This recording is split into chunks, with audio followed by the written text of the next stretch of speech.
Nous sommes ici dans le cadre du deuxième sommet Russie-Afrique, dont la thématique est essentiellement consacrée sur l'économie et l'humanitaire. Madame la ministre,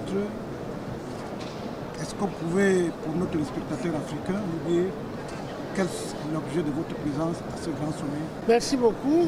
Nous avons été invités par son Excellence Vladimir Poutine à venir à ce grand forum Afrique-Russie sur instruction du président Paul Biya pour venir présenter ce que le Cameroun peut offrir au monde et nouer, si possible, des relations avec la Grande Russie, en particulier dans le domaine agricole, parce que nous avons des terres arabes, nous avons un personnel chevronné, bien formé, nous avons une jeunesse dynamique.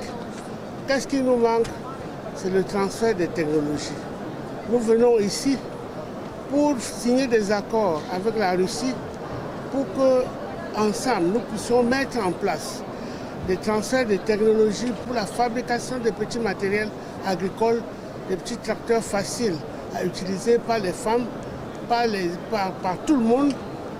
Nous voulons aussi, avec la Russie, voir comment faire des engrais écologiques pour qu'on n'ait plus à importer des masses d'engrais, produire des engrais chez nous au Cameroun.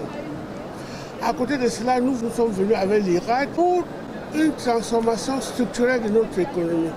Nous avons besoin d'utiliser les résultats de la recherche à grande échelle pour faire une transformation structurelle. C'est pour ça que le président de la République a tenu que les chercheurs camerounais puissent montrer ce qu'ils peuvent faire.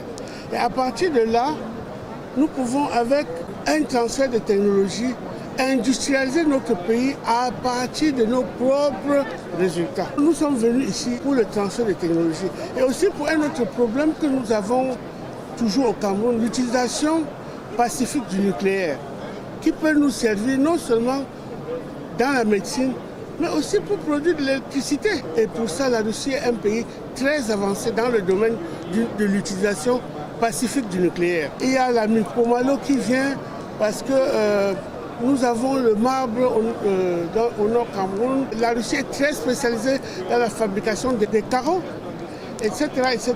Nous avons ici le directeur général de l'IAGM.